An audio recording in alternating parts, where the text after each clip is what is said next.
Hello and welcome to Mile High Reefers. I'm Scott Anderson, and today I'm going to talk about leather corals, and more specifically, what happens when you bring them home.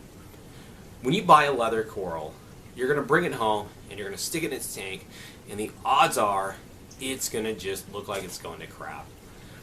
They'll stop extending their polyps, they're going to turn white, and they're actually going to start shedding their skin. This is actually normal.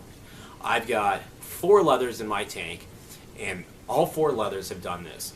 So I recently purchased a devil hand leather coral, and it did exactly that. So I decided to document it and post it on this channel so those of you who are thinking about leathers can kind of see what to expect when you get one. So check it out. I bought a really big devil's hand leather the other day. And every time I buy a leather, it seems like they kind of go into stress as soon as I buy them.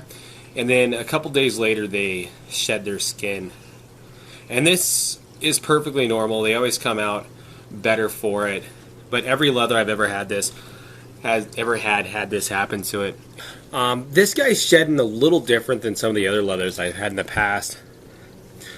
On most of the leathers I've seen in the past, the whole thing's just retracted its polyps and then got like a waxy film over it and then sloughed off its skin after that. This guy's doing a little different. You can see he's got polyps extended on the uprights, and then right behind it, its skin starting to peel off.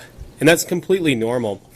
They do that when they're stressed. They do that just on a periodic basis to kind of renew their skin so that they're healthy over time. But like I said, every leather I've ever had has done this. So to give that little bit of contrast, here's the Singulara leather. And when this guy shed, he completely retracted all of his polyps in and got that waxy coating on him. And then he was like that for several days, and then it all started to peel off of him. And my toadstool leather was exactly the same way. I got him, and about 2 days later, he pulled all of his polyps in. He got that waxy buildup on him, and then he shed it, and now look at him. He's just glorious. Here's that devil's hand leather a few days later, and you can see where he is finished shedding.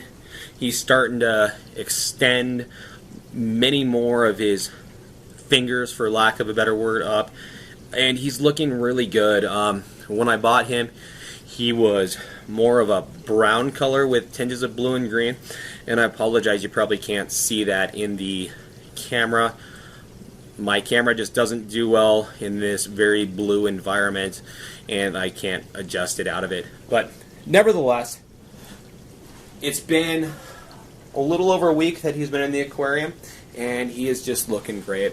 But I did want to share with people that when you buy a leather a leather coral, when you bring them home, they will shed their skin. It's nothing to worry about. They will close up, they'll lose their skin, they'll look like crap, but they always get through it. I've never had an issue. This is the 4th leather I've bought, and although he shed it a little different than in the other leathers I've bought, you can see he is now a very happy, healthy coral. So, thanks for watching this episode of Mile High Reefers.